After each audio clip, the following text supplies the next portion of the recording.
how ultimately will the tariffs be used to pay for the assets? And I believe that it could impact the way that the project moves forward. So, for example, I mean, it's going to come down to, what are the solutions for Tote? What are the solutions for Madsen?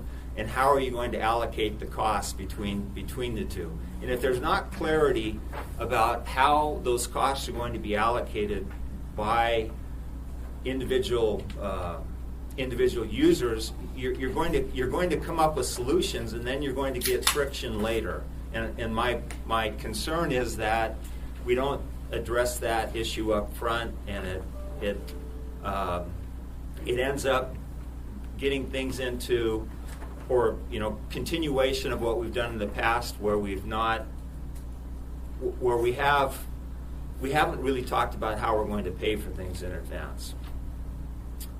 The next item that I think should or could use additional help is create and implement stakeholder engagement and communication plans. And I know that there's clearly intent to move forward with that, but I think it needs to be higher profiled, and it needs to be implemented, or the same level of review that it's coming up with looking at the different types of docs. We need to figure out how we're going to do that, to establish that broad range of support around the state. And I think the Assembly's done a good job in terms of getting to AML, broadcasting a resolution, and that's one piece. But I think it should be looked at in a wide, comprehensive fashion.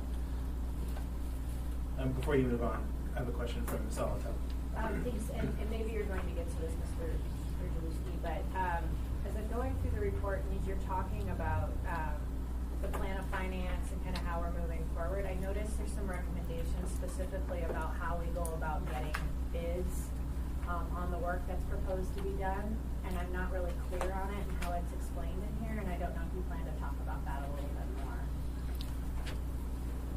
Okay. And the follow-up is have you talked to the municipality and purchasing at all about this, or is this just the start of an idea that we need to follow up on?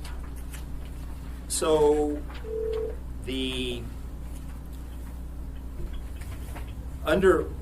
if you look under constructions, investigate ways to increase bidder interest, and that's the first element under on the 11 by 17 sheet. It's in yellow, and there is efforts undergoing to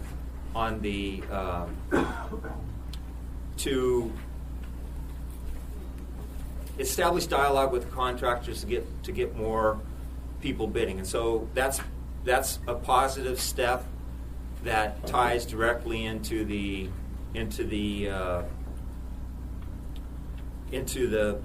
phase of the next bidding effort. And I put yellow for a couple reasons. One of them is I don't know how deeply the discussions have been with the contracting community. My perception is that it may not be probing as deeply as could be done, and I think that would be beneficial to get more clarity of how they're going to bid, but I haven't had direct discussions with the purchasing or the administration regarding that. And the other thing that ties into the other issue, and I think it's a larger issue, is it relates to the element of employment of the design build maximum guaranteed price format, and that's a more controversial recommendation. It didn't necessarily get that much support after passage of the initial draft, and the more that we move forward, the more strongly I feel that is a large issue that should be probed. I didn't include it in 2020, and that was because it's something that I believe should be done, but there's this initial work that needs to be done in 2020, partially defining more from my perspective, we should be defining our revenue sources. We should be defining what our basic thing of what we want to build. And once we're at that point, then that would become more of a priority, and it's beyond the 2020 issue. So whether or not a design build maximum guarantee price bid process is used, that doesn't necessarily play a key role in terms of whether or not you then just what's the other term I'm looking for, design to the budget that you're setting.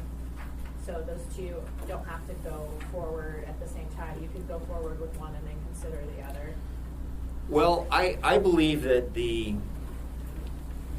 design build maximum guaranteed price is a good way to design to budget.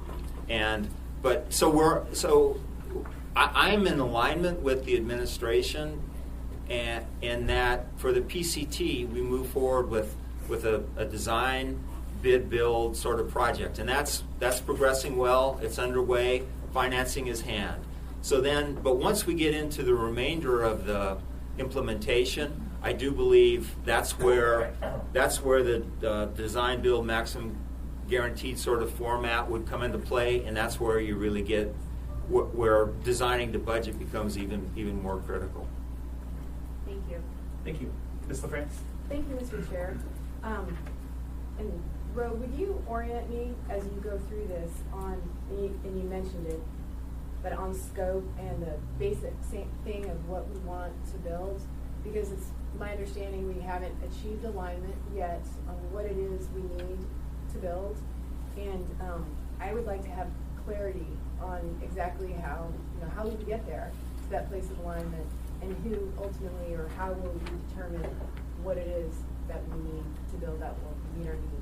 And I do think that the administration and the users are working in a harmonious fashion to help figure that out. So those are a lot of the elements that are in green under programming. So the users are going to give their facility requirements. They've agreed to that, and that's going to be helpful to help refine that. There's a round table that it's going to discuss. They'll talk through different options. One of the main things that's there, a big question is there the potential to have one joint use terminal, and that the users are taking the lead in that in terms of really defining the logistics. And one of the primary issues that they're saying is very problematic is how their Tacoma operations work, and I'm sure that they can articulate this better than me, but they're going to research that, and in a collaborative fashion, working with the administration, are going to lay that out, and that's really going to probe that issue of, can we get by with one joint use cargo terminal or two? So and then CH2M Hill is looking at some of the things about other ways of can you or how do you avoid installation of another petroleum terminal? And they're looking at 3 different options on that. So I think that's underway. They're evaluating renovation in place. They're evaluating trestles only. So there's a lot of things that they're doing now that are good. There's a couple minor elements that I have check marked on here that it's not clear to me that they're looking at. For example, looking at drilling, that could enter into the drilling pile rather than driving pile. That could enter into the elements, and it's something relatively minor. But I think there's a good process in place now over the next 5 or 6 months to really refine what that overall scope is. And so I think there's been definitely positive movement in that regard. Thank you. Thank you. Please continue. So reevaluate pile drilling for new and renovation and place work. I just spoke to that as another item. That may be under review. it's a smaller issue, and it could enter. To me, it particularly would enter into the renovation in place potential concept. So it's a tool that potentially should be there, and I'm hoping that would be implemented by Jacobs in their review. Perform independent PE seismic design manual and program guidance review. That's if you asked me about the colors and if there was any of them that would be red. That's if I would have put a red one, that probably would have been a red one. And that is something that I think is very important. I don't think it has any traction based on and primarily on the discussions that I had with the project team. So basically it's saying Jacobs has come up with evaluations and methods and elements about how the project is going forward, and I'm saying step back, look at those. And the reason I'm doing that is I think it could have a tremendous impact on what the technical solutions are. And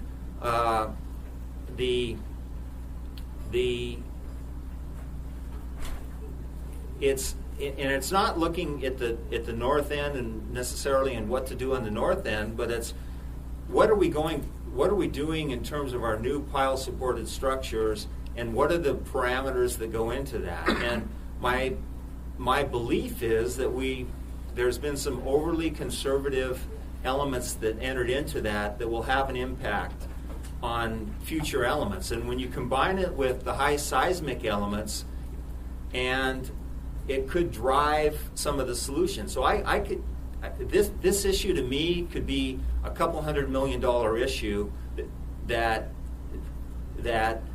it could make you enter into very expensive solutions that potentially you don't need to spend all that money. So I would clearly recommend that there is a evaluation of some of the base assumptions that went into the project, and that be done outside of the project to make sure they're impartial elements. I had recommended in the report that PN&E potentially administer those contracts. I have a question for you, Mr. Dunbar. Thank you, Mr. Rivera. Ro, could you refresh our memory? What do you mean when you say, what do you mean exactly when you say there's overly conservative elements? Can you be a little more specific? So probably some of it.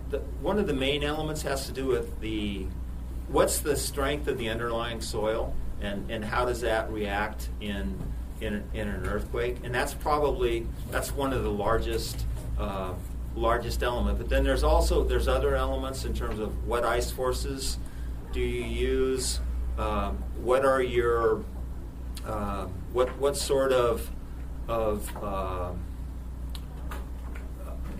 berthing energy loads should you use in the design. So there's a and that guidance was established early on in the program, and I'm saying go back in and take another look at that, because my belief is that there are very conservative elements that are coupled on top of one another, and then you add in this whole the seismic review to minimal damage for seismic, and you're just creating an extremely conservative structure, which it ends up costing money.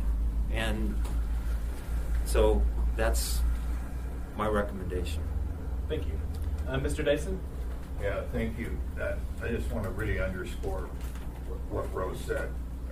Once you raise the flag of safety and so on and so forth, it makes it very difficult for somebody to bring forth another perspective on it. And I think he's exactly right. And the impact of making a decision based upon statistically very remote combination of events, could drive an order of magnitude on this. And that evaluation, I think, that's just a very wise one that I would encourage us all to pay attention to. Thank you, Mr. Chair. Thank you. Ms. Alatel?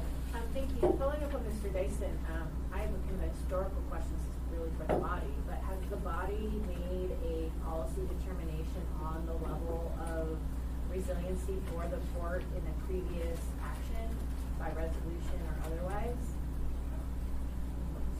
Mr. Constant? Yeah, I think that we did pass a resolution that said we support a high level of seismic guarantee. I forget the exact language that it was, but that we didn't want to go backwards on that project.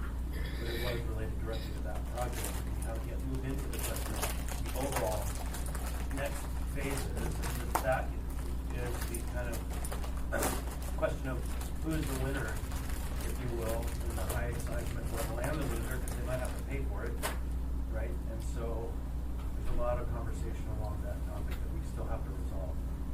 Okay, so if I could have someone help me find a copy of that resolution, that would be really helpful. Thank you.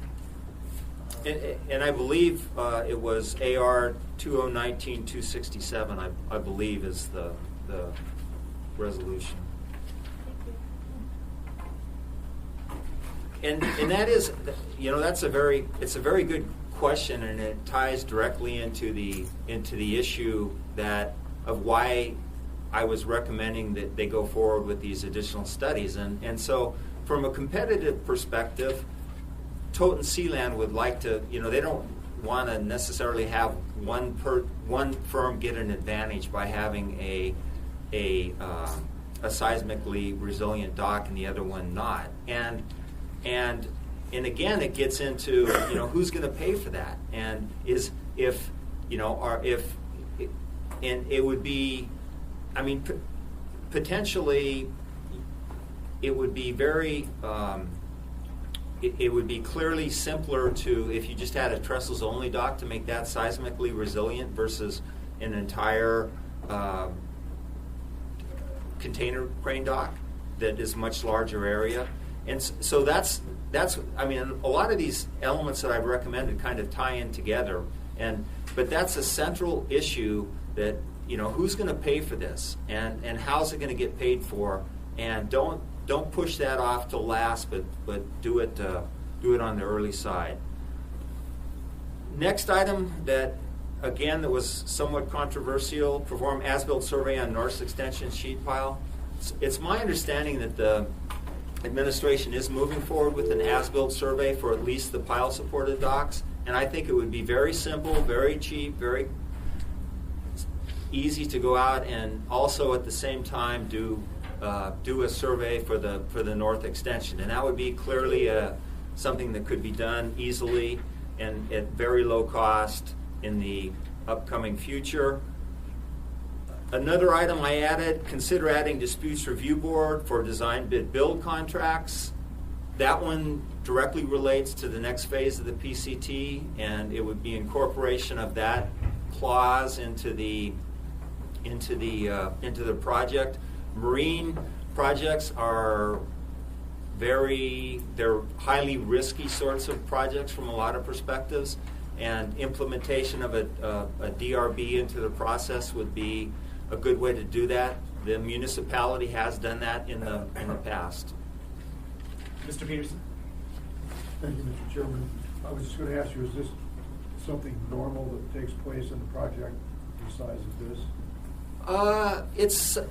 There's a lot of different ways to handle risk, and it's fairly common. And I would say maybe 10% of the project, or 5 to 10% of the projects that I've done have employed that structure. So it's not an everyday occurrence, but marine projects by nature are good or risky, and I think it would be a good addition for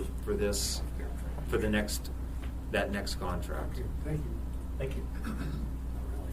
The last item that I had on elements that could use help, or that I would recommend moving forward with now, is modify via ordinance the modification of the Port Commission. And I think there's some positive things that have happened in terms of integration. So there's discussion about a stakeholders group.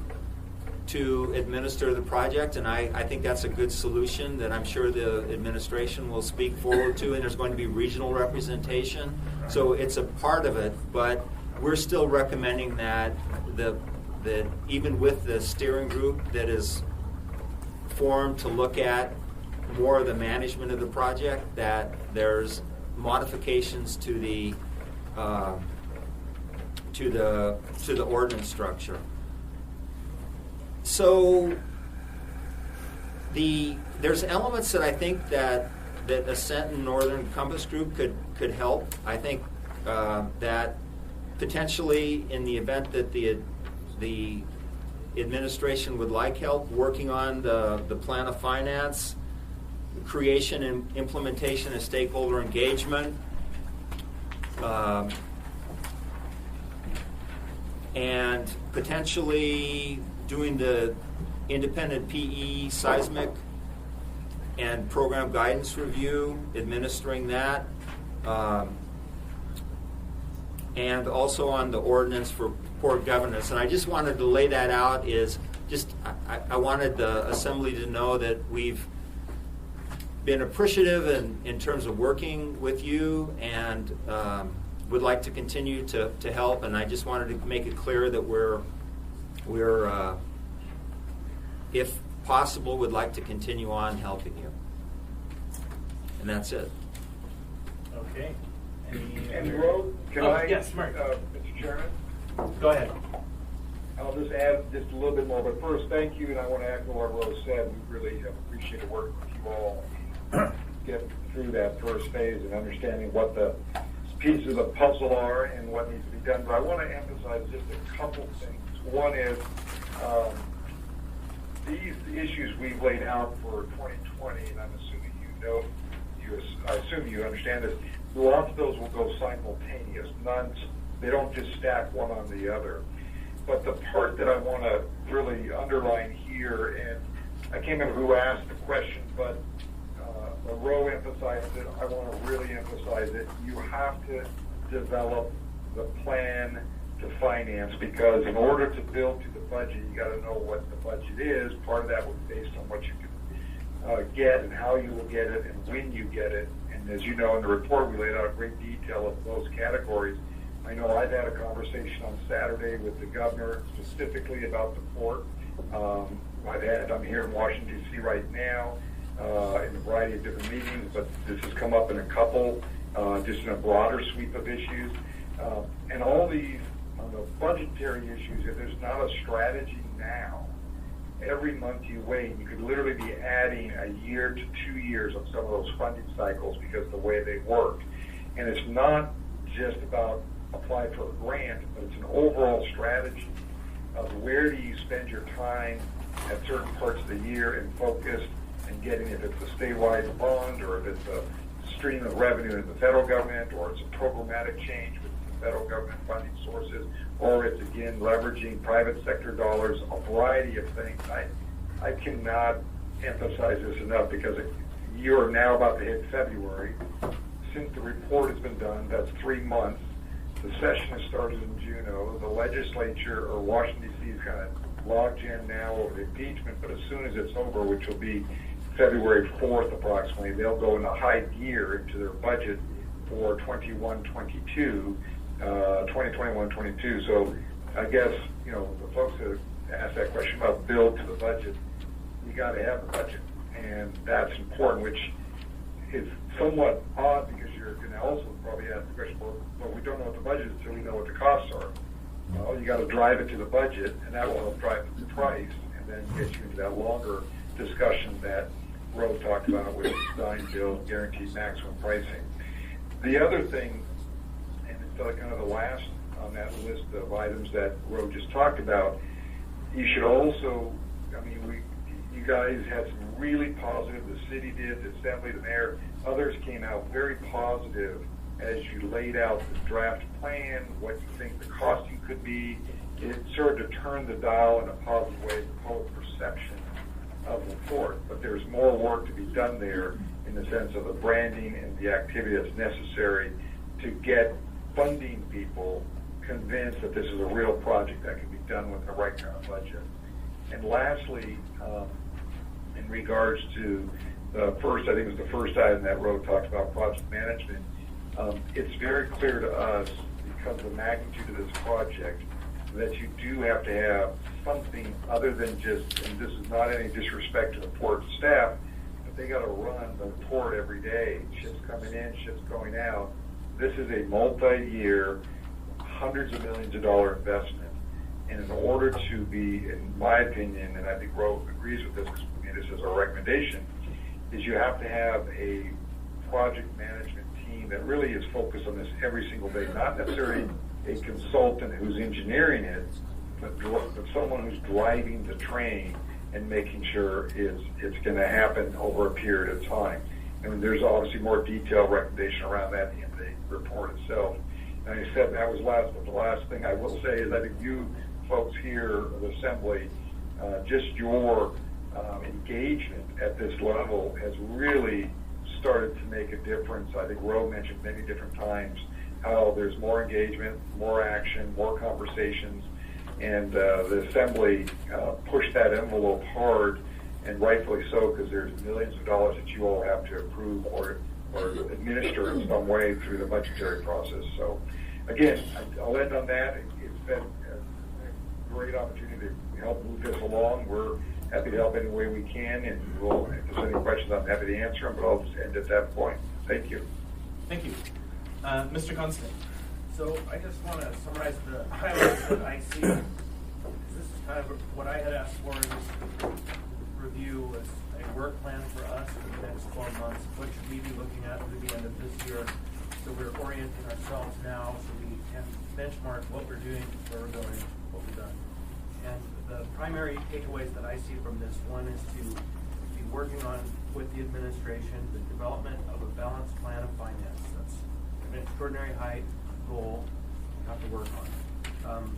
The creation of a communications plan and a stakeholder engagement plan that begins to actively build our relationships across the state to achieve our plan of finance and our broader goals.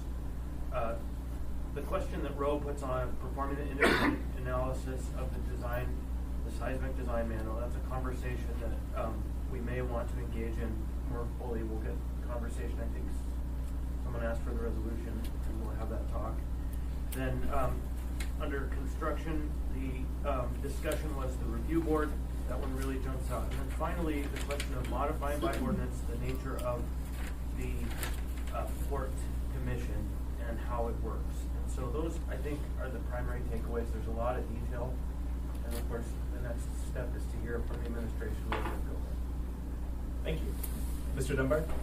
Yeah, so this meeting's going to go one, so we may hear from the administration next, Yep. is that right? Okay, because I mean, the other thing, Chris, I like all that. The other thing from these recommendations, and the administration will talk about this, is our budget process at the end of this year. Should we be talking seriously about budgeting in our budget an MOA employee or multiple employees to take this forward, like they're suggesting, right?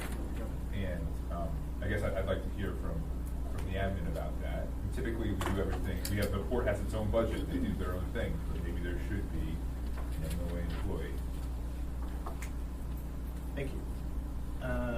Mr. Dyson? Just a detail, Roe. When you recommended some analysis of drilling as opposed to driving piles, if we drill, do we have less stringent marine mammals monitoring that has to be done? Yes. Thank you. That could be, what's the order of magnitude of the difference in the cost? I know you like short answers, so I believe it needs to be looked at. So it likely the amount of decibels is a lot less than Right. impact driving, so that's positive. And there's a lot of variables about how exactly they do that could affect that. So I can't really fully quantify that. I do think it's something that should be investigated, and it could be a very good solution. And could it, if I make it to you, is there a possibility it eliminates the having to have environmental monitoring folks on board all day and night when the project is going forward? Probably not. Okay, thank But you. it would likely limit the radius of observation. All right, thank you. Thank you. Mr. Chair. Yeah. Mr. France? Thank you, Mr. Chair. Actually, to Mr. Constance, board plan for the next 12 months. So I'm assuming that scope definition is implicit then in the balanced plan of finance, because then we still have a number of those steps to go through. So if I might, I think therein lies the rub. So the report recommended we implement a build-to-budget model, right? The paradigm we've been operating under is we have a project, we work on it, get a budget and scope, and we develop it. That's a smaller piece of the larger whole. And so I think therein lies part of the tension of this conversation, because if you build to the project without an eye on the overall cap, if you will, the budget itself, then you don't actually scope the whole thing out as much as you can. But I understand the administration and the users are intending to work over the next several months to hone in more closely on the actual scope. And those questions that seem to be the challenge are, who gets or who is the seismic resilient dock? Are we going to do 2 or can we do 1? All of those questions have to be resolved. And so, but the report, I think, recommended, and I continue to hear the suggestion, that instead of that, we also could approach this from an alternative perspective, and that would be to say, here's our proposed budget, now back build to that. Tell us what you can do within that framework. And so that's the rub, I think, of this whole talk. And so I look forward to seeing where the administration leads us in this conversation to answer that question. You know, and I would just add that finance and scope are so intertwined, and we have to have an absolutely clear idea of our basic needs. We don't want to overbuild, we don't want to underbuild. I mean, in the extreme example where there would be, funding available, we wouldn't necessarily want to build to that magnitude of funding if it was too much for what we needed. And so I guess I just want to have absolute clarity that when we talk about the finance too, we are keeping in mind the basic needs. And I'm not necessarily talking, as far as like high in the sky, but just what we need to be able to function. So thanks, I appreciate that. Yeah, and I think that's where they're going to come together. The conversation has broadly been, we're working on these projects. I have heard from community stakeholders who say, the only answer is to listen to the users. They're going to tell us what they can and will do. And so this whole process has led us to the point where the users we're engaged, listening to what the users and the administration are saying. And so I think we'll get to that point this year, hopefully. Right, and I understand too, follow up, that it's a policy decision as well to make some of those determinations as far as like, what does the public need, what do the other stakeholders need, and from these steps, I think, we're on the track to get there. But again, budget and scope inextricably intertwined. And the budget will be influenced by the seismic decisions that are finally made, how many docks we build, what they can do in Tacoma to reorganize the operations. All of that is implicit, which in some ways leads to the conversation about having people directly working on the project and only on the project. And I know that we have some people who really are doing a lot of work down there. And I was in the queue just to speak to the fact that one thing that's not listed here, it was suggested that we consider having a direct person whose job it is 100% only to work on the port. And I was having that conversation with folks pretty well placed in the port administration, and they suggested to me that before we go to creating a position, that what we might ought to do is ask the port to look at its entire operation and tell us if there are ways that they would like to change in the kind of, as this is a benchmark time between how we've operated up till now and how we're hoping to do things differently. So rather than us saying, hey, we want you to do this one position, look to them to tell us how they could streamline their operations to provide that direct focus that's needed if the assumption is it's not there. All right, so I am going to keep us moving on. I'm going to cut this portion of the meeting off at 12 so that we can move on to the administration and port users. Don't go anywhere yet. Ms. Alzel? Thank you. My biggest concern as we look at this and we talk about all the what ifs is I would like either the administration consultants to kind of give us some kind of identification of decision deadlines or schedules so that we can start to set some parameters around this. So are we talking about a new position budget for 2021? Is it something needed sooner? Like, I just feel like it can be really amorphous and big, and that will just never move the ball forward because there's so many unknowns. And so I think that's really important because we've asked the legislature to possibly put this on a statewide bond. So we need to be kind of clear on what our schedule is moving forward, even if we don't know the answers. Like, at least when we're hoping to get to the answers, or realizing we still don't know the answer and how much longer it might take. Thank you. Mr. Dunbar? Yeah, it's fine. Mr. Weddleton? A couple of quick ones, and maybe is Mark still on? Mark, you still there? Yes, I am. Okay. So yeah, question. So we're suing MARAD, and have been in that process for a while. So and then we go to the federal government and say, give us more money for our port. Isn't that the same people we're suing? Yeah, this is the thing. Thankful the federal government is so big that yes, and here's why. I know there's been discussion that people say that we can't go to them because we're suing them. That is just not accurate. There is desire among other communities around the country to fund port infrastructure. So there are efforts being talked about, and we would be foolish not to be able to figure out how to wedge Alaska Anchorage specifically into this mix. So the cities around the country sue the federal government all the time, but it never stops them from going to ask them for resources. So they're, MIRAD is not because they took the support project on as a very unique project for MIRAD. This is not where you end up asking for the money in the future. MIRAD is not going to be the tool or the plate. There's other departments and agencies that would be interested in Anchorage, as a port, and because it has a service to all of Alaska. There's homeland security issues, there's DOD issues. So the simple answer is yes, the city's suing them, but that should not stop the city and the state from asking for resources, because they will treat them separately. Good, thank you. Yeah, you bet. So, and I just so the two cargo docks are mostly shared by Toad and Matson. Is that right? Correct. Those are the two big ones. Yeah. So and I see someone from Toad here. So you're down to one barge right now. Well, we're down to one ship right now. We're going through a LNG conversion through the second week of February. Okay. But crisis hasn't happened. My company's still getting the shipments. I mean, so there is some room in the system to juggle things a bit. Well, with regard to the conversion, we're doing it at a very specific time of the year where we can manage the capacity and the demand of this market.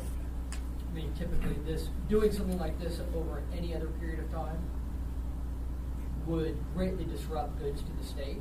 And so it's taken us about a decade to make this work. Okay. All right, thanks. Thank you. Mr. Dicey? Yeah, thank you. Chris, I like your idea.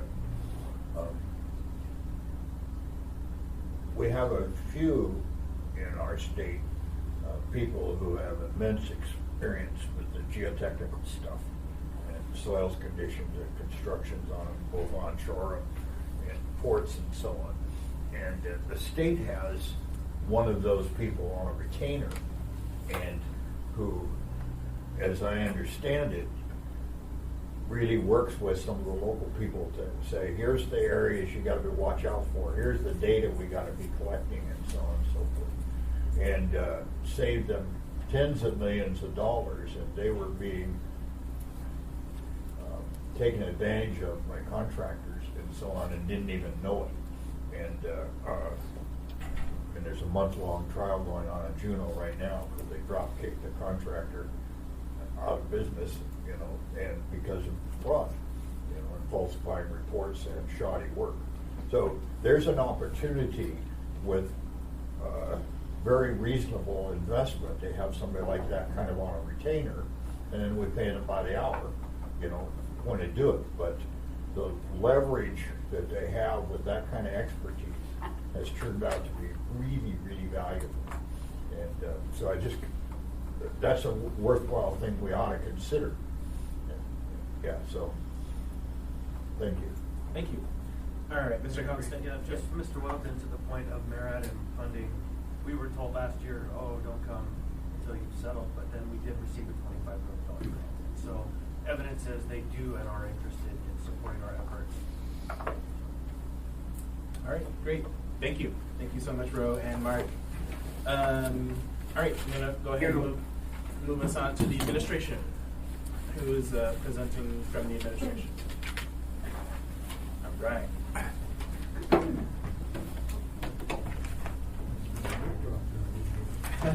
Ro, drop the mic.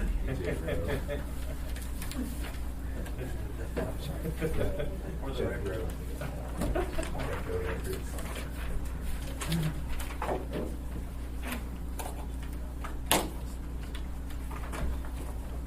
Okay.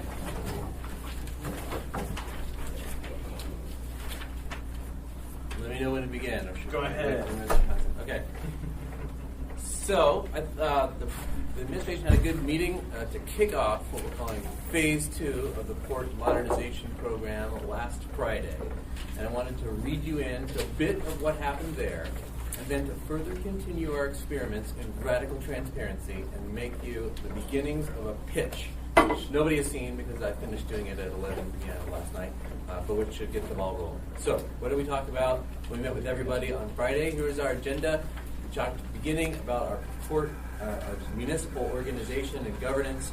We went over the preliminary roadmap, and we invited some early conversations from all of the users. My portion started this way, which was to say, we wanted to make sure everybody understood what kind of a beast the municipality really is, and what kind of system we have actually put in place to govern the modernization program. And I think that's worth retracing for this group, because I think there's real confusion about what Jacob's role is here. And then to very briefly retrace what the petroleum cement terminal process was, all with the design towards a general feeling that we need a better mousetrap. And that is because I think we have a shared vision that we want affordable, reliable port that serves our needs, and that we now have the beginnings of the solution for fuels, a total solution for cement, but we have no solution at all yet for cargo in place, and that is both unsolved and on a critical path timeline, so that's where our attention needs to focus. And I think we have all recognized out of the petroleum cement terminal process that we need a better structure to ensure consistent stakeholder engagement and buy-in, that we need earlier, reliable cost-benefit information, and that we need to build something that will outlive us, because the cargo solution is not going to be built until at least 5 years from now. There will be a different mayor. Everyone will have been reelected or replaced by that point.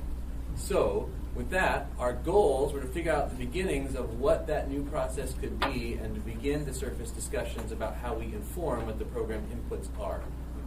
So, we talked generally about the municipality, but I'll skip over that for this group because hopefully we all know what the municipality is, but to say what is going on with Jacobs. And I think there is confusion about who Jacobs is and whether you have someone who is dedicated to just the port modernization program. The answer is yes, and you're spending millions of dollars on it every year. So, in 2014, we awarded a contract to CH2M Hill Engineers to do project and construction management services. That was approved, and what did that entail? Mr. Balls, before you go there, I just wanted to assert that I have long heard concern that they, as a contractor, are not necessarily as clear-eyed and unbiased a vendor as we might want. And so any assertion that they are that thing has to be tempered with the reality that there are still questions. Okay, well, I think that we will give you a process which will ensure that all of those concerns would be surfaced and addressed. But a reminder of who they are and what we have hired them to do. So they are supposed to be providing and are providing the key project administration and control services, which means that we are staffing a whole project management office. You have seen Jeff Poole and some of the cast of characters, but where is Jeff? How many do we have in the project management office now, and how many have we had at its max? We have now about 6, and max this summer with the construction will be up to about 15.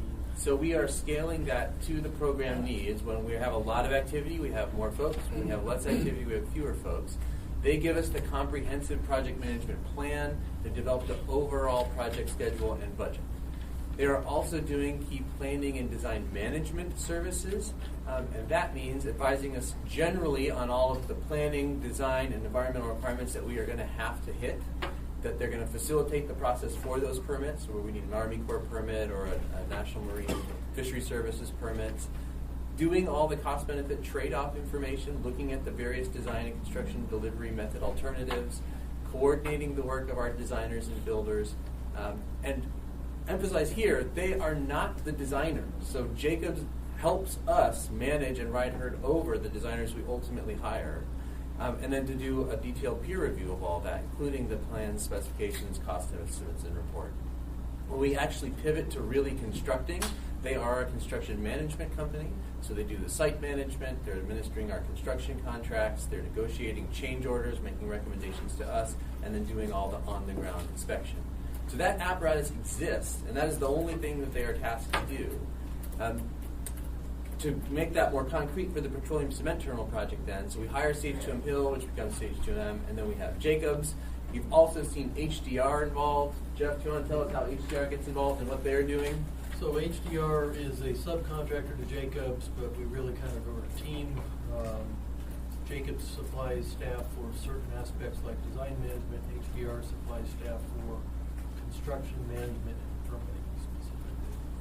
And then moving forward in the petroleum cement terminal, we hire a designer of record in May 2017, which is COE. COE is independent from Jacobs, does not have a relationship with Jacobs, and we do not have a designer of record yet for any other portion of the modernization program. That would come at some point. There is a firewall between the two. Then you recall we had an independent cost estimator, Moffitt and Nichols, so we would have our own internal estimate.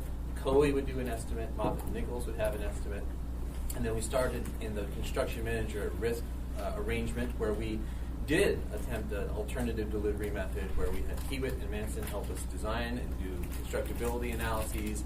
And the idea was that they were going to build a petroleum cement terminal, but we couldn't come to price terms with them. So then we pivoted back to the more standard design bid build arrangement, and that's where Pacific Pile Marine comes into our lives. Before you move on, Mr. Dunbar? Yeah, thank you, Mr. Chair. Bill, for Jacobs and their role, if you go back to what we've hired them to do. So 2 questions, and this is not at all to impugn Jacobs, the people there. I'm sure that I have no reason to have any suspicion, but is there anything in their contract that gives them an incentive to reduce costs, to save costs for the municipality in the way that a direct municipal employee might have? And the second question is, there's a recommendation from Rose Group that we sort of reverse order and start with a plan of finance and amount of money and try to build with that. Is that part of their contract? So if we were asking, okay, go find what a plan of finance would look like, go figure out how much money we can raise, whether it's $700 million or $800 million, is that part of their contract? I'll take them in reverse order. I think, broadly speaking, helping us develop the plan of finance is within the scope of the contract, but it's not. It's more like chasing the grant opportunities rather than building the whole of the. Here's the total amount of money we're going to have. Opportunity pursuit by providing project descriptions and technical information that goes into the grant application. We have no role in plan of finance as it's described as a whole. So before you go to the second question, so who, or maybe you could answer, so who does? Who has that role? Who is putting together that overall plan of finance and saying, I think we can get $200 million from the legislature, I think we can get $500 million from the feds, or much smaller numbers, whatever it is? The administration, and that's going to be the ultimate punchline, because I think we do have an idea of how we can better create that plan of finance going forward. Okay.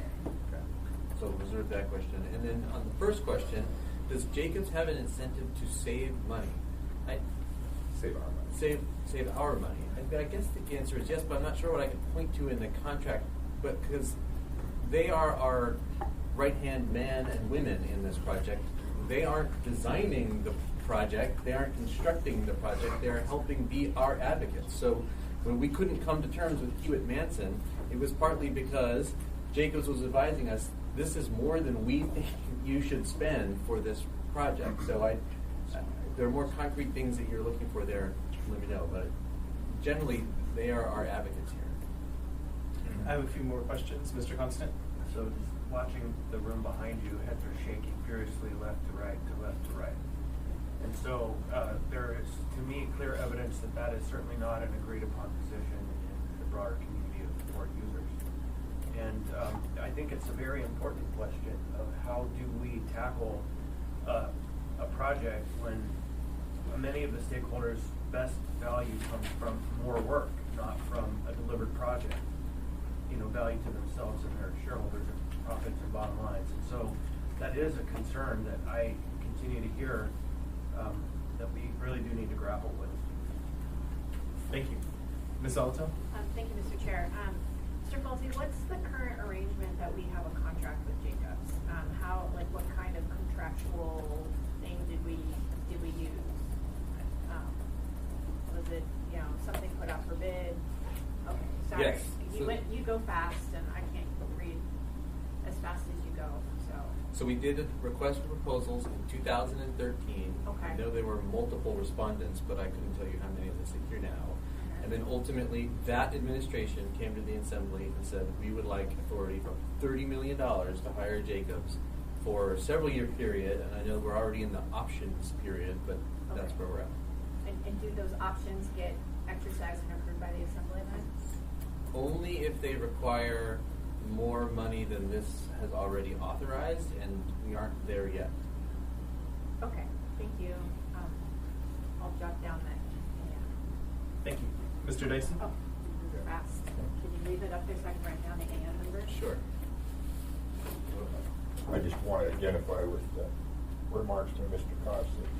Extraordinarily difficult to get the best out of a contractor who has skin in the game that's going to make more money with more work. Very difficult.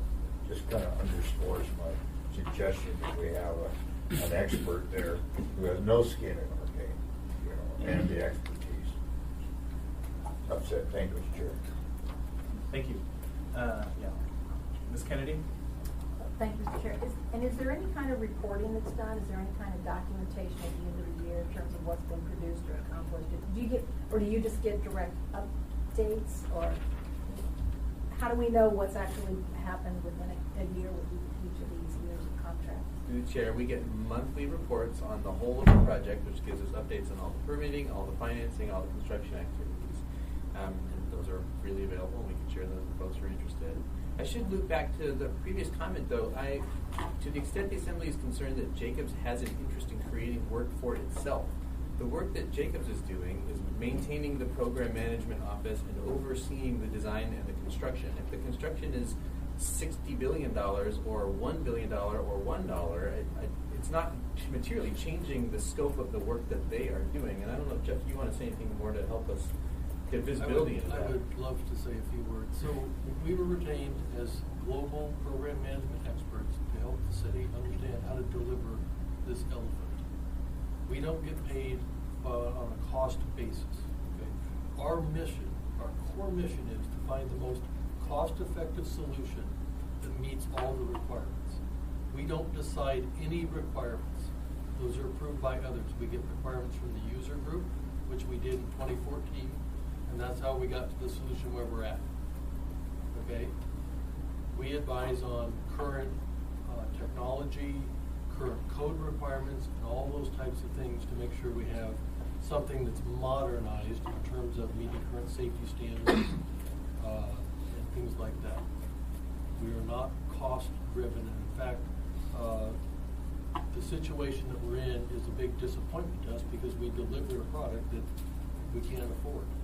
So we, in fact, did not find the most cost-effective solution. So disappointing to us, but we don't get paid extra. We don't get paid as some kind of a percentage of total cost or anything like that. Thank you. Mr. Constant? Right, but the project was delivered we can't afford, and so we're now going to extend the contract to come up with a project we can't afford. And so that is actually the mechanism by which the question can come up of, oh wait, we're going to have to continue.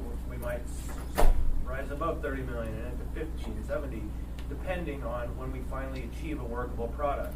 And so that is part of it. And then another part of it is it's hard. There is assertion of the potential conflict, maybe from work in the past, but also from the question of can the project manager help us define an actual total scope when they are kind of in the mix of helping us target the actual products that we're delivering? Are they managing the project, or are they developing the scope?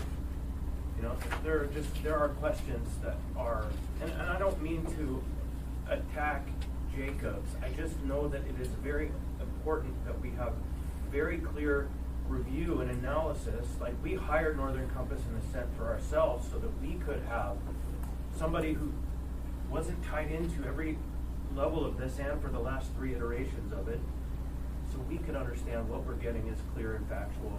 But assertions of conflict of interest are easy to make and very difficult to prove. And I'll give you an example. I have the utmost respect for Roe Sturgielewski, but Roe was employed by another firm who competed for this contract and did not win it.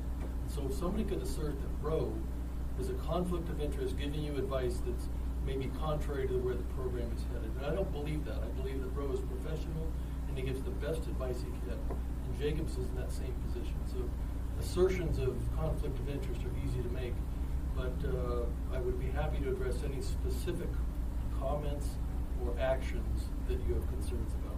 And if I can jump in, I think the second half of this presentation may bring some helpful clarity and maybe what you guys are looking for. So I'll pivot to that. But Jacobs does what we tell them to do. They are the program management. They don't make the design choices. And so I'm going to use that as my pivot to get to the second half. Briefly, though, you just said Jacobs does what we tell them to do. You told us we hired them to do the things that we're trying to tell them to do. No. You did. That's no. what you said. Let me get to the second half of this because I think it'll provide the clarity. And actually, before you move on, Mr. France. You know what, I'll hold so Mr. Falvey can continue. Sure. Thank you, Mr. Chair. Okay, so reviewing what happened with the petroleum cement terminal to set up what might be our work in progress, better mousetrap going forward. How did we actually do the petroleum cement terminal? You guys know the story. We had 2 charrettes where we tried to get stakeholder input, we tried to get everybody on the same page. And then after that, so we had everybody come in the same room, we sent out our design reviews, didn't get a lot of comments back, and then we all know what the summer felt like when we got back to it. But basically, we went all the way from, hey, what do you guys think we should design? Great. Jacobs go off and design that, retain COE, get them to get it to 100% design, and then we negotiate this contract for construction management with Pacific File. Assembly says yes, we're going to hand that off to Jacobs.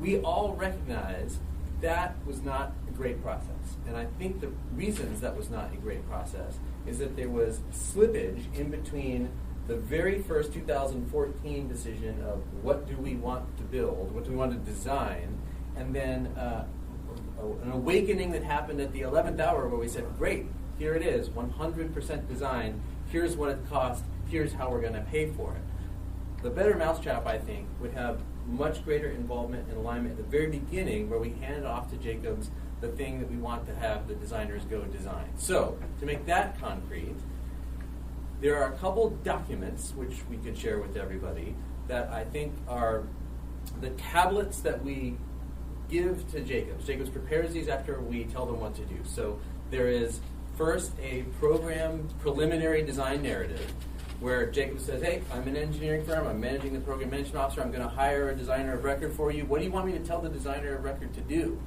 And you got to write that down somewhere. And so the preliminary design narrative says, hey, we want you to build a port. It should have it should be able to accommodate these kind of design vessels. It should have these kind of seismic performance requirements. We're going to take these kind of design approaches. We'll do a pile-supported wharf and not a sheet pile or anything else. And we have all these different design considerations. Once that is ripened up further, it becomes the ultimate program prescriptive information. So these are things that Jacobs doesn't tell itself what to do. Jacobs says to the administration in the PCT category after the charrettes, what do you want me to tell the designer of record to go off and build? And we tell them. The previous administration said, go on this path.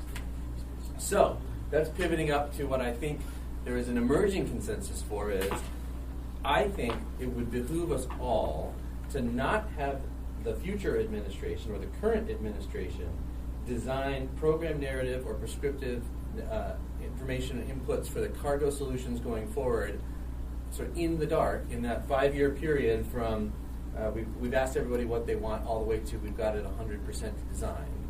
And what we talked about in our meeting on Friday was potentially actually encoding a new steering committee, building a real board and commission that we put in code. And so here was my pitch that I put together at 11 o'clock last night. And I'm just going to bounce this off of you in real time. It is a Word document, so maybe we even edit it a little bit together. We have a whole suite of technical advisory boards in code now. The pitch would be, let's add another one, and we'll call it something like the Port Modernization Design Steering Committee. It starts with the usual things that we recognize. We need capacity for fuel, cement, and cargo. We've got really old facilities now. We've got good solutions for cement and the beginnings of solutions for petroleum. We need to pivot to cargo. Might be most cost effective. We certainly are hoping it's most cost effective to finish the fuel story just by clamping it on to the future cargo solution. So if we do a steering committee structure, that could do all the things that we recognized were suboptimal in the petroleum cement terminal experience. We'll have this regular forum for stakeholder engagement and input. We will make sure that everybody's bringing the best information to the table, and we'll charge that commission with figuring out the cost implications from the beginning and in real time over time.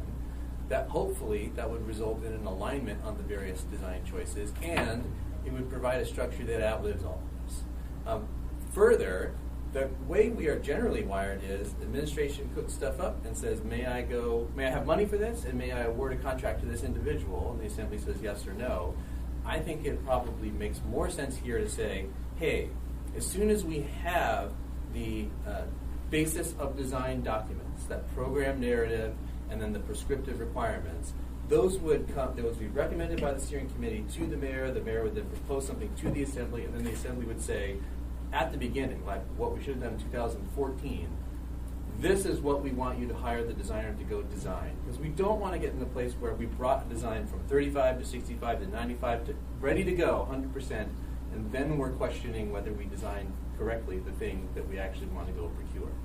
So the very first scratch pad draft of this says, hey, let's have a committee.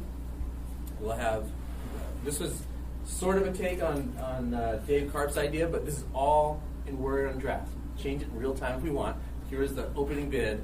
We could have 9 voting members and 3 non-voting members. The purpose would be for them to develop and recommend adoption the basis of design documents for the cargo and the fuels infrastructure. And that would include, what do we want the seismic criteria to be? What do we want the design vessel requirements to be? What are the draft requirements? What are our dock and trestle configurations? How does it work? Is it a pile-supported structure? Is it a bulkhead structure? And how is it all sequenced? And, much better than we did in the petroleum cement terminal experience, to do that with ongoing cost-benefit info. So we're always estimating what the various alternatives cost, and then presumably building the plan of finance off of that, saying how much of this would be coming from tariffs and how much of it would be coming from grants and other things. Who would be on this committee? I don't know. You guys tell me. Here's a first pitch. All of this is easy to change. To ensure the continuity, I think it makes sense for the director of the port to be on it. To ensure mayoral engagement, I think it makes sense for there to be somebody that the mayor picks. To make sure that we understand what's going on for the folks who are on the load on, load off cargo scheme, that we'd have someone who knows those operations well, who can represent those interests. And likewise for the roll-on, roll-off. And because we hope that fuel becomes part of the next cargo solution, fuel too. Now we've heard from Roe and from the Assembly, from others, that we need to do a better job of making sure the rest of the rail belt understands that what we do here is affecting their cost of living too. And so it would be, I think it would be all to the good if we could get members from our neighboring communities up and down the rail belt to participate as well. I'll say it may be a challenge to get that kind of interest, because when we call and say, do you want to help us design the port of Alaska and Anchorage, they may say yes, they may say no, but we're hopeful and we could reserve seats for them. And then because there is likely to be a request for funds from the state somehow, some way, an invitation to the state as well. So that was sort of the first scratch pad idea. Those aren't all of the interests that would be interested in what the port looks like, but we thought we would invite someone from the military to be a non-voting member, mostly because I don't think it's realistic to ask the military to actually vote. I think they would give us information that they probably wouldn't want to make specific recommendations. Because we think that there is a federal request, we could designate a seat for the congressional delegation to send us somebody if they'd like. And because we really do want this to be informed by actual PEs, we thought we'd extend an invitation to the American Society of Civil Engineers, someone to sort of be there. Meanwhile, the committee would be staffed with the firepower of the Program Management Office, and certainly could be requesting the kinds of documents that we have seen internally over the last several years, where we compared monopiles versus dolphin piles, or loading arms versus a hose tower. But they would have the structure to make these decisions in light of full information. But all this is opening bidding. Any of this could change. How would we actually do it? I think we want this to be a real no-kidding process, where they have public meetings, they're publicly noticed, they meet as often as they need to. We'd say the quorum is a majority of the voting members, so if in fact we can't get Matsu, Fairbanks, Kenai, or the state to show up, we can still actually make decisions. The port director could serve as the chair, do a majority vote, have real agendas, real audio recordings, and that what they're ultimately doing is saying, hey, this is the thing that this group believes, you should tell the designer to go design. Ultimately the municipality should build. So they would propose to the mayor that the assembly should adopt this basis of design documents package. And that would do that by majority vote. And if anybody didn't agree, then they could send in some kind of minority report. Then what happens? Then after you get that, the then mayor, who's not going to be us, then says, all right, I'm taking this expert advice from this panel, and I'm going to propose back to the assembly what I think we should be doing. And if that in any way differs from what the steering committee cooked up, make that super visible and explain what you're doing. And then ultimately, because at the end of the day, the assembly would have to give the money to the administration to go do this and approve the award of a construction contract, the assembly at the very beginning would say, let's hold a public hearing, and we'll say, what are we actually approving, no kidding, as the basis of design documents for what comes next. So that's the current pitch, but I should say that was just what I cooked up from our loose conversations on Friday last night at about 11 p.m. And if anybody has a different view, I'm all ears. Thank you. Mr. Dunbar? Thank you, Mr. Chair. Got some applause from Mr. Dyson. And I agree. I think this, on its face, seems like a really good and interesting idea that addresses a lot of the issues we've been talking about.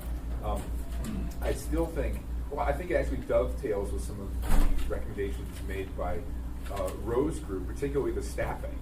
So I think you mentioned, I think you said there PM&E would be the entity you thought might staff it, but regardless of who it is, our best commissions and our best, what are you calling this? This is a, not commission, but steering committee. Yeah, steering committee have dedicated staffers, right? And I think there's willingness on the maybe it's in fourth quarter or first quarter budget revisions even, but we will find a dedicated staffer, or staffers plural, because it's such a huge project. And we can figure out how to pay for it. We pay for it out of, the additional funding we're getting from the MLB sale, or we somehow charge it to the project itself. There's a mechanism to do that. I think that's how it was done in the Denida Center. I wasn't around for that, but I believe there was a dedicated office in the mayor that had an employee or even a couple employees that was their job, was to manage that project. And to me, that seems like it would dovetail very well with this, because they would be the staffers that would be helping run this process for the year or years it took. What do you think about that? I think it's certainly a doable idea. I don't know how it happened in the Denina world. I think in my own thinking, I was thinking that we would unleash the project management office that we're spending the millions of dollars on every year to staff this committee, so that the users could then say, we need some analysis of this versus this, and Jacobs would assist. But if the desire to have another municipal employee, I'm not sure it's critical, but we wouldn't. It could be in PM&E as well, but from our budget discussions over the course of last year, PM&E works hard. They're busy. So are you. This is on your plate. You've got a lot of other things to do. We've got public safety challenges. We've got homelessness. We've got a million things. But I think this is big enough that I at least feel like a dedicated staff or staffers is warranted, and we should be able to find the money for it given the scale. Because, I agree, PM&E might be the place to house it, but I think PM&E employees right now are working. They're all pretty busy, right? Yeah, I guess just to clarify, I was saying the project management office, which is the name that Jacobs goes by. I actually don't think PM&E would be the right. Okay, fine. That's fine. But then I guess I have a more of a disagreement with you, because I actually want them to be part of the municipality, as opposed to part of Jacobs. The staffers for this. Thank you. Mr. Weddleton?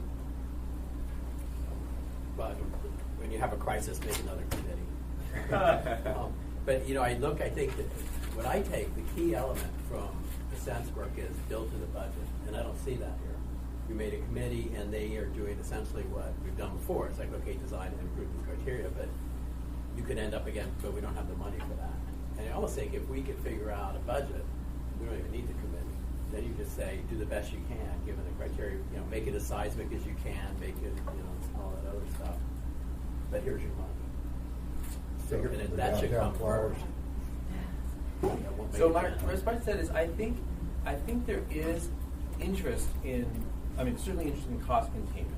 I think that what we're struggling with is, before you have a very preliminary sense of what it is you want to build, it is difficult for me to see how you say, this is the budget designed to get, without having that money in hand. Like if we had $600 million and made the choice that was the only money we would ever spend on this project, then I totally understand why you would say, that's it. This is the total amount of money you have. Whatever you can afford with this, that's all you're going to get. But we don't have any of the money in hand right now, so we're not designing with $0. I think the way that what I'm envisioning is, we make these choices about the number of docks we're building, the number of trestles, the kinds of seismic resilience, with full information about what we think those cost implications are. So we picked this one, we didn't pick this one, and that changed the price by this rough order of magnitude.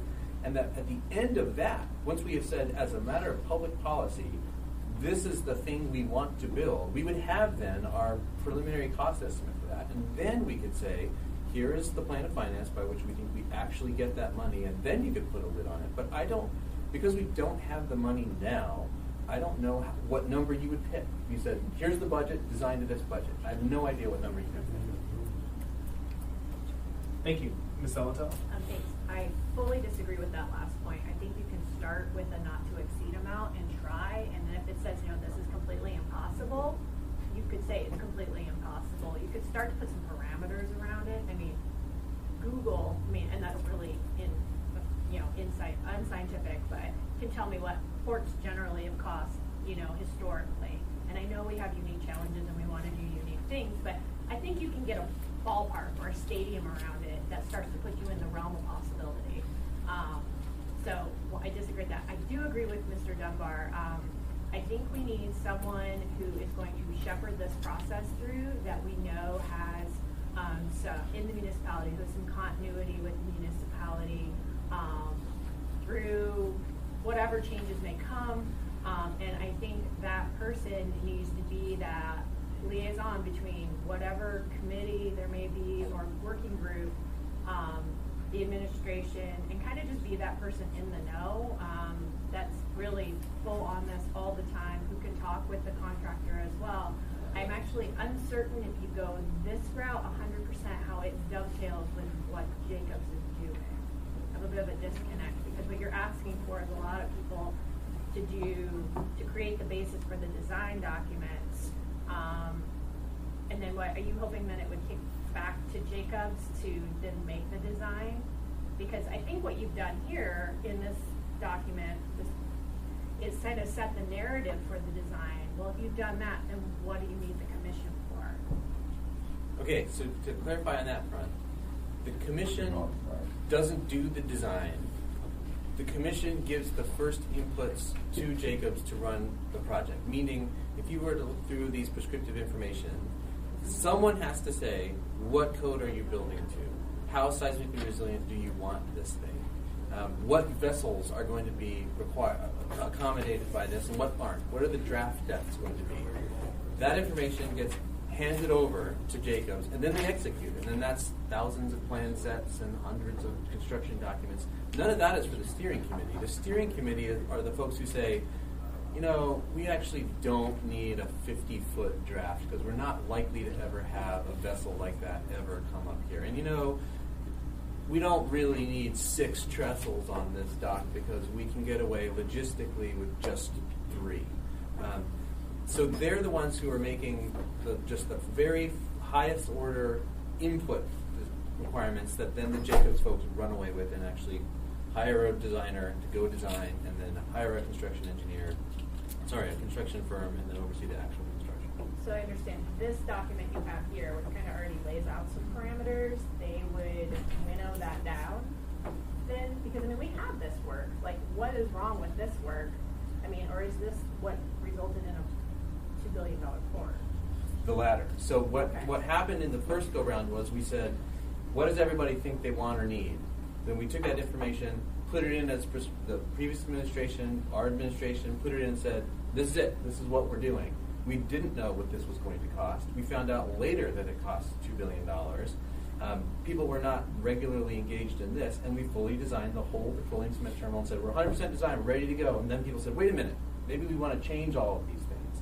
So I would envision the steering committee would say, hey, this is a first draft, but we're starting over with a blank sheet of paper, and we're going to build a new version of these documents, but with more information, with some rough order of magnitude cost estimates and some greater discussion of the trade-offs for the paths not taken. We chose this path and not this path in light of this cost information. Okay. I'll have more later, I'm sure. Thank you, Mr. Constant. Thank you, kind of short story. Well, preliminarily, I'm very in support of this idea. I want to hear from users what their thoughts are. I don't agree PME would be right. If whoever would manage this project for the community really has to be in the port. It has to be someone who is living, drinking, eating, sleeping, and breathing port if we're going to have a person or a group that is identified that is only run for this. And I have previously stated today, I would like the port to tell us how that should be organized, not for us to tell them, because they really are the subject matter experts for us at this time. To the question about developing without having money in hand a budget, I think that you actually would be wise, or we would be wise, to be working on both efforts simultaneously.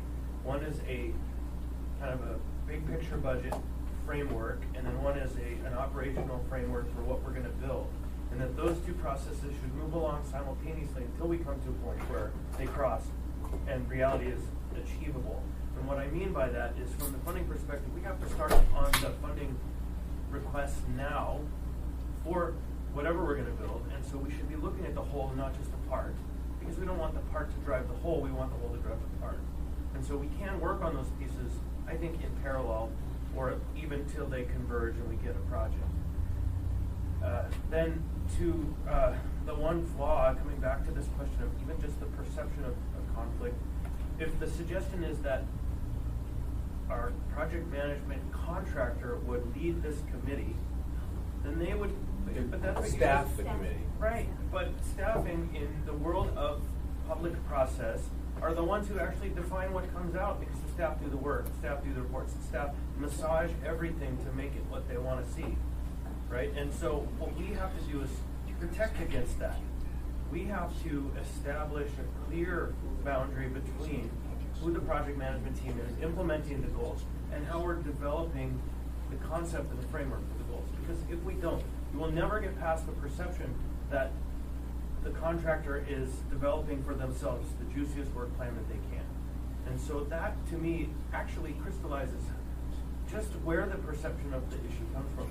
I think we can't allow them to staff this project if they're going to implement what comes out of it. Because in my experience, our staff, we depend on them to lead and take our policy advice and then incorporate it, but for the most part, the staff is pretty independent in our municipality. The executive is very strong in Anchorage. And so with that, I would really like to hear from the users, their perspective on this question. Sure, we're almost there. Mr. Dunbar? Yeah, and I agree with a lot of what Chris said. I said PME because I thought that's what you were saying. I don't think it should necessarily go there. I don't think that what you propose, that ordinance, is in conflict with what Salva said or what Mr. Wellington said necessarily. I mean, I think certainly that group can and should work with some kind of general sense of we cannot go over this much money, right? And make those whittling decisions with an eye on that. But I don't necessarily think it should necessarily be in the port. And the reason is because, part of the reason we got here is because the sort of political leadership in the mayor's office and the assembly were felt at least disconnected from what was happening at the port. And I really respect people at the port, but they're running a port, day to day. and they are an independent entity in a lot of ways. And so when they did all this great work, when it came back to us, we had a big problem. And I feel like we started moving forward when you yourself, Mr. Falsey, got more directly involved. Maybe that's a misperception on my part, but it seemed like you got involved. There were some charrettes, and things started to move again. So to me, it would be housed in the office of the mayor or some other place like that. That's very close to maybe in your office, something like that. And we could deal with those details.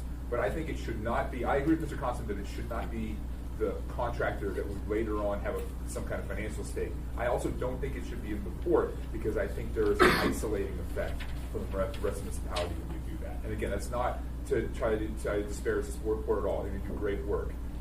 But we just went through this where we had a misalignment, I think, between the political leadership and the port leadership. Thank you. Mr. Dyson? Oh, and I want to agree with the thing about the staffing too. Staffing is hugely important in what actually comes out of any kind of commission or an entity like this. And you can see it with the Budget Advisory Commission, for example. Sorry. So what I didn't mean at all to impugn your company's integrity. And I just say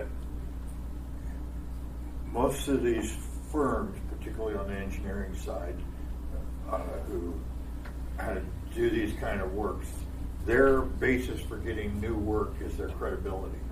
And putting their finger on the scale to tip it in their favor, unlikely to get away with this. If nothing else, their competitors would hold that up, and then they would lose business. So credibility and professionalism is a huge issue, and I didn't mean to in any way imply that. The other thing that's really tough is when you got large projects, you always want to try to be careful to never do anything in the next step that precludes doing the best thing in the big picture. And you get pushed into compromises that makes the next steps or the ideal that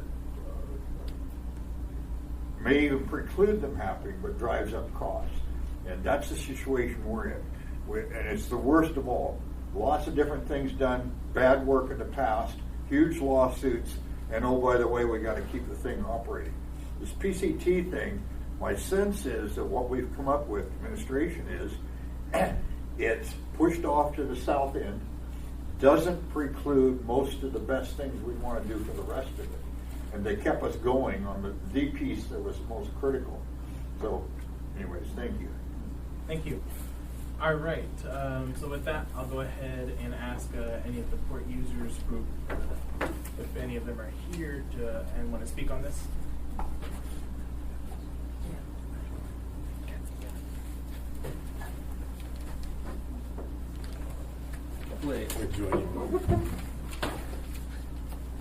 So good morning. Thank you for this opportunity.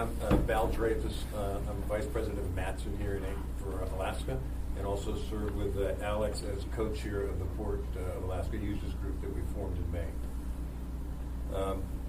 So where should we start? I think my first comment would be there are lessons learned from the PCT, and I think the formation of the Port Users Group and the communication that has come with Roe, and I compliment Roe and Ascent on the report that they did, is very voluminous, as you all know, but it contained lots of very, very valuable information.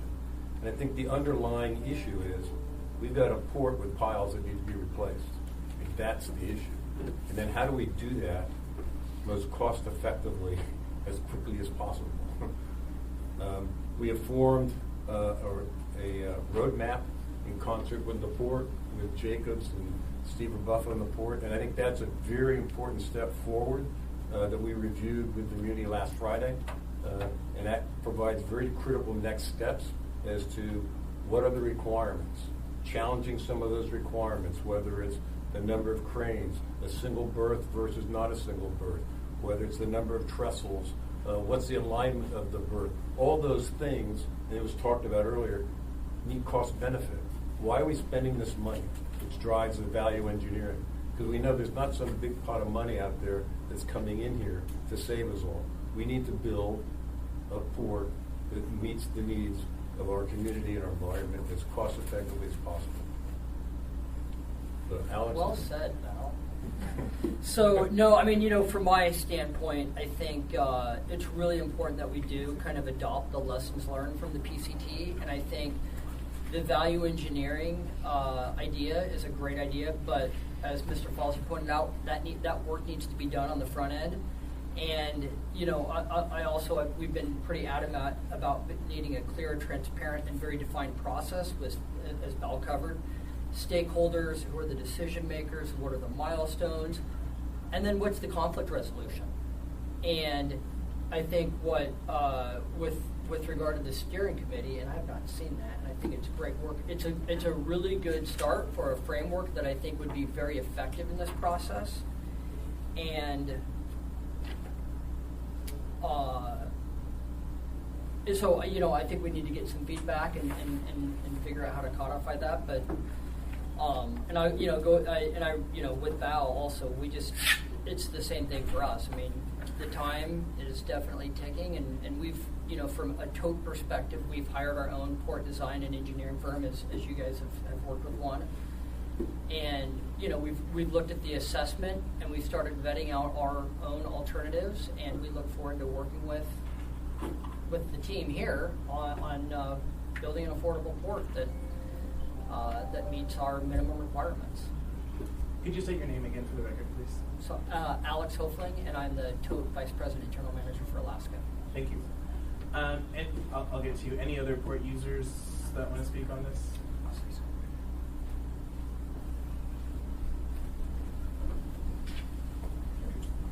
Reveiw, Polsky, Petrostar. So echoing on what everything was said by Alex and Val, thank you. I think this is a great step to avoid repeating some of the mistakes and the missteps with the PCT. One suggestion is this is the committee that is being proposed is focused on the basis of design. I would recommend that it has the longevity to oversee the construction as well, because with disputes, and it's going to be an ongoing process. And so rather than recreating the wheel, you have something that can take it from phase 2 cradle to the grave, if you will, and then codify the right reporting and dispute resolution right. If the committee proposes something that doesn't necessarily seem as the best decision by the mayor, how does that get brought to this group to resolve that disconnect? But I think this is a great starting point, and really appreciate that, Bill. So, and if I can underscore one thing that the user said, one of the things that is very encouraging to us is that now everyone has brought their own firepower to the table. So Alex just mentioned that TOTE has hired its own engineering firm, Ascent has its own engineering firm. So in this kind of model, even as Jacobs is staffing the proposed committee, because it is the entity that has the information to make data-rich decisions, none of that gets spoon-fed to anybody. It gets handed over to, if you imagine that there is a Matson and a TOTE representative who may be representing ROBO and RORO interests, they will have their own firepower to vet any alternative things that have just been sent to them by Jacobs, and will fully be capable of putting alternative ideas on the table. And we look forward to coalescing our ideas with Jacobs. We want to challenge our own ideas, so we look forward to it. All right. Go ahead. Bert Mattingly, Menzie Aviation. One of the questions asked was, how do we generate more construction, more interest in the process? And my suggestion is we go out and ask them. With a customer, they're basically a customer. We got to find out what their problem is and how to change it. My thought is, it's not going to change till we change something. And then the other question I had was regarding the design, build, maximum guaranteed price, and how that would unfold, Roy, is if we had that in place for the phase 1 of the PCT. In other words, your document says it's phases. How much detail is the price comparison in your vision? And how would it unfold? In other words, would the phase 1 would have been 61 million, and they would have built to that?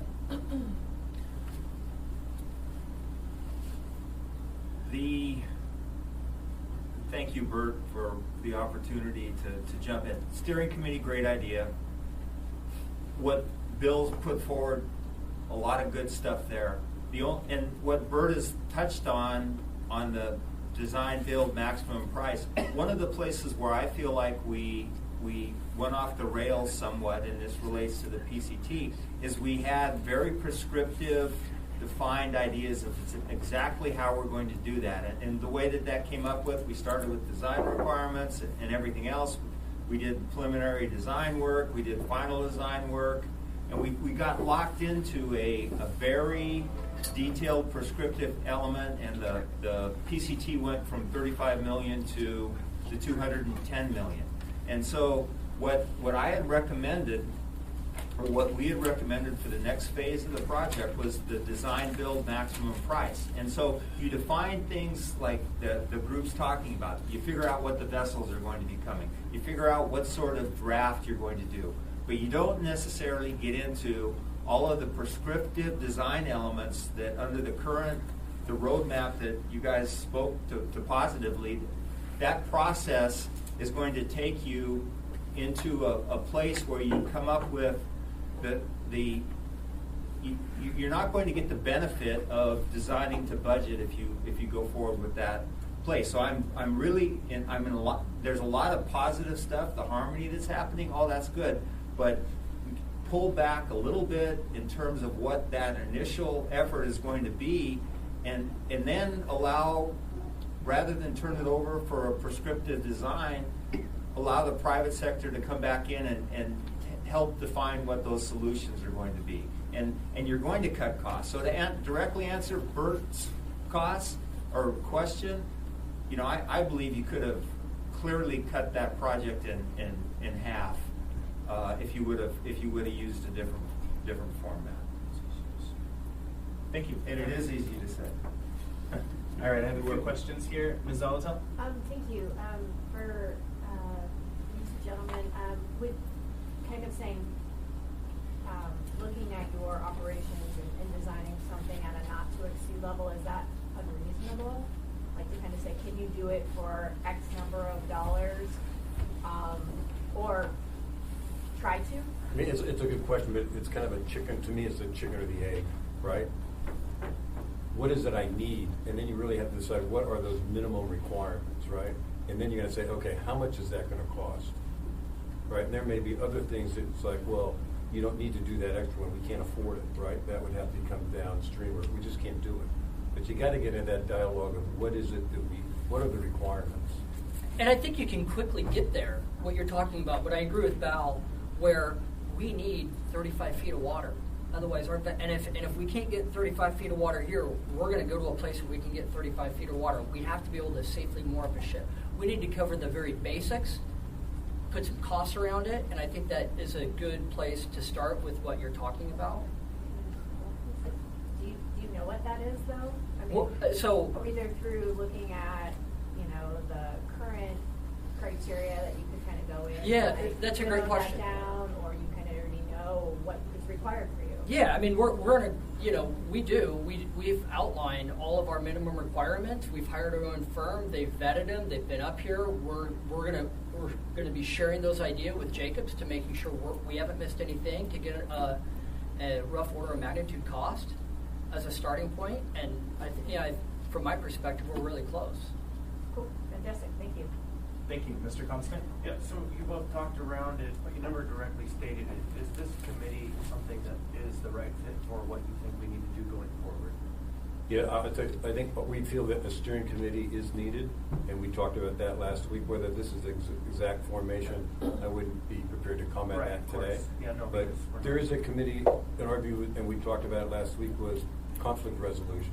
So when we don't have agreement, right? And if I were the mayor, which I said last week I'm not and won't be, but how does that person make a decision? They're really relying on some expert to say, this is a recommendation, and that's the idea behind the steering committee. So it's one more level between the users and the port to come to the meeting. So I just follow up on that. We heard that the framework is already drafted around a design committee. Somebody suggested a construction committee, but it also seems like the other key piece is the finance piece. That's also an element that mixes in all of this, and so it seems like it's a really good start, and we have our work ahead. We would like to hear from the users how you would refine what's proposed. So as we move forward into drafting towards something that's introducible, we don't have to go backwards to get it where it needs to be. No, and when we met last week, which was a week ago today, Bill said you were going to look at this, which obviously did at 11 o'clock last night, and now we've got a chance to have some dialogue and come up with, I think, I'm sure we can find a place where we can reach agreement for a recommendation. And I'll also add, we have already scheduled meetings internally with our consultants. They were here actually last week. We brought them here to participate in last week's meeting. We've scheduled meetings with the Port and Jacobs as part of these key requirements. How many cranes, how many trestles, the berth, all these things that need to be addressed. And part of that is cost-benefit analysis. How do you get to the point that, okay, that fourth crane, what's the adjusted cost-benefit to do that? And we have to be able to articulate, yeah, it makes sense because, and it's affordable, or you know what, it'd be nice, but you can't afford it. And I think that's a lot of these criteria that we have to go through. Extending the berth 140 feet. That's a great question. Right? Is that the right decision? That has to be vetted. Thank you. Ms. LaFrance. Thank you, Mr. Chair. Thank you so much for being here. I really appreciated your chicken or the egg comment because I'm feeling like that definitely is what's going on here between when we talk about scope and we talk about budget. And, describing it as what meets the needs as cost effectively as possible, I think you said, and also building an affordable port that meets our basic need is absolutely critical. And I know, Mr. Falsey, you said that as well in your presentation. And I think, what we know as far as like upper limit, $2 billion, we know that's way too much. I mean, we can, so clearly, it's going to come way down from that. And I understand from talking with Jacobs as well and looking through all those, design options, there were a lot of wants in there that had been priced out. And I think focusing on what is our need and how can we even go out and ask for funding when we don't have a clear idea of exactly what we need. I mean, that minimum requirements. Minimum requirements, not necessarily the bells and whistles. So I really appreciate your approach. And, to Mr.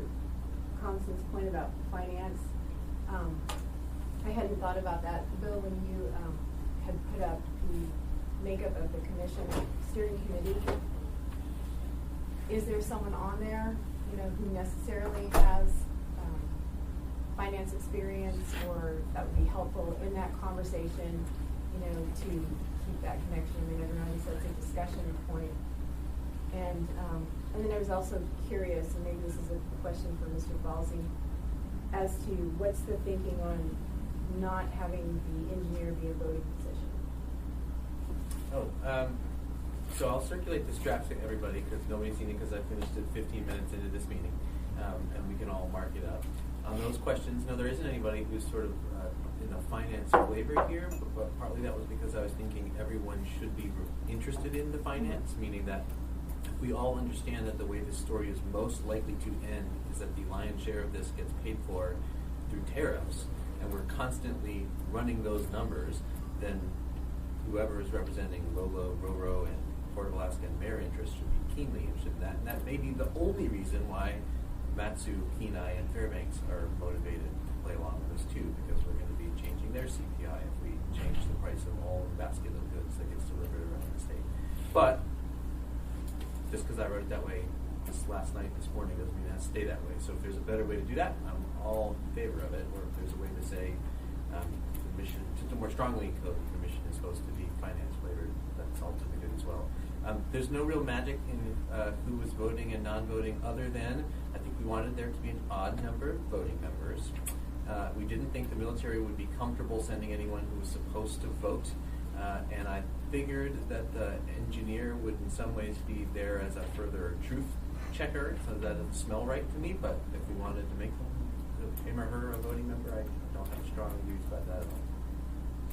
And may I follow up, Mr. Chair, if you all have thoughts on the makeup of the steering committee beyond what's here?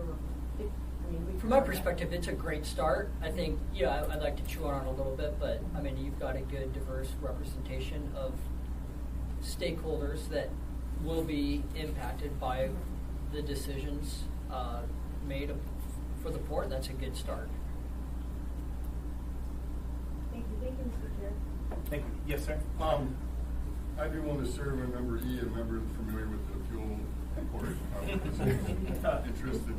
I'm a certified managerial accountant, so I have financial. So I'll add one other comment relative to financing. I do think, and I think it was said earlier, a lot of these things are happening concurrently, right? It's not like this, it's not going to be sequential. And finance is huge. And whether the number is 200 million or 500 million or 800 million, whatever the number is, we need a financing plan. And we should be, and there's, as I think Mark Betts mentioned earlier, the timing and sequencing when you look at financing is also important because you got to get in front of the decision-making process for that financing in order to get this. So we really should have a financing program plan, regardless what the number ends up, right? But pick a number. Thank you. Mr. Weddleton, and then I'll go to Mr. Costa. So one of you said that the basic problem is the port has piles that need to be replaced quickly.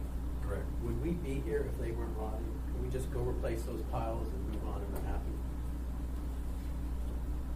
Say that one more time. If we were to just replace the piles, would we not be here? And then we're good. I think we'd be having a very different conversation because that's the underlying issue, right? Because we were told it would be $75,000 to $100,000 to replace the pile. But we could just go through, replace those piles, would be the quickest thing to do because we were told this needs to happen lickety split. Because any day we could have a thing collapse. So I'm not an engineer. Yeah. I know that I think I in don't your think it's report, that simple, but I'll defer to the. Can I speak to like that? maybe perhaps talk about grant improvement. Nothing's ever simple. So one of the main problems that I would see in that is, so Matson is looking at totally coming up with new vessels. And it would work somewhat for, let's say, on the toad side, but you'd still have sedimentation issues. It would potentially work on the POL2. There's permitting issues associated with that, but the real drawback where that wouldn't work, I would think, would be on the Matson berth, where they have 37 or 38 gauge cranes now, and their vessels, I mean, those cranes just simply wouldn't work, I don't think, for the new vessel. So likely, I mean, that dock's wearing out, and so there has to be a solution that solves Matson's next version of their vessel. So it needs to be, but for that, I think you could just replace pile. Can I we actually need to wrap up. Can I add to that? Sure. Okay, so I agree with Roe what he said, that essentially Matson's solution for the Terminal 1 is a new terminal. Again, it doesn't make sense to widen out, have a partially old terminal and partially new terminal. So you're talking about a solution for tow. Okay, so and that's good because Okay, what I see is let we've me got a finish. port. Let I'm me sorry. finish. I thought you were done. The problem we run into is code compliance. Nobody can come to an agreement right now on whether we can just replace piles in kind that doesn't meet anywhere near any current code. That's a substantial renovation, and the building official has said that has to meet current code, and you can't do that. So that's a big, big conversation. And Mr. Weddleton, this is something that has come up with our own consultants, and we're going to be working through with Jacobs.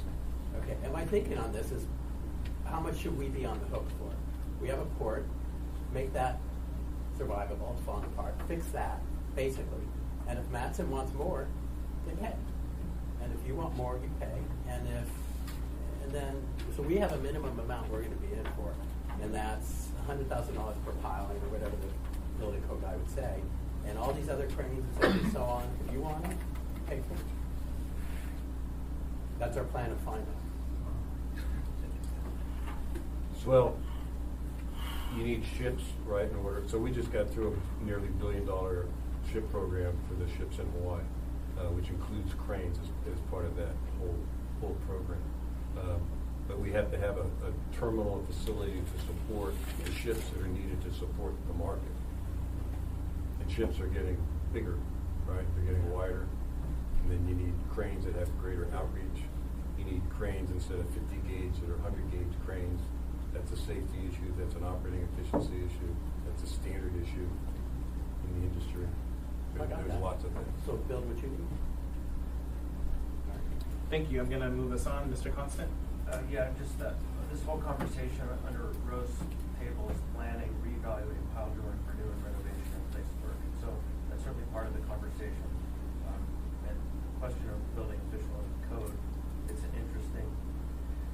And I look forward to us having a conversation about this ordinance. And to those who are interested, I think now is not the time to say I'm interested in serving, but time to give us feedback on the ordinance itself, how it could be better structured. And with that, I'm grateful for everybody's input and participation. Yeah, thank you. I want to thank the stakeholders for all of your work, the administration for coming up with this, and we'll keep moving forward.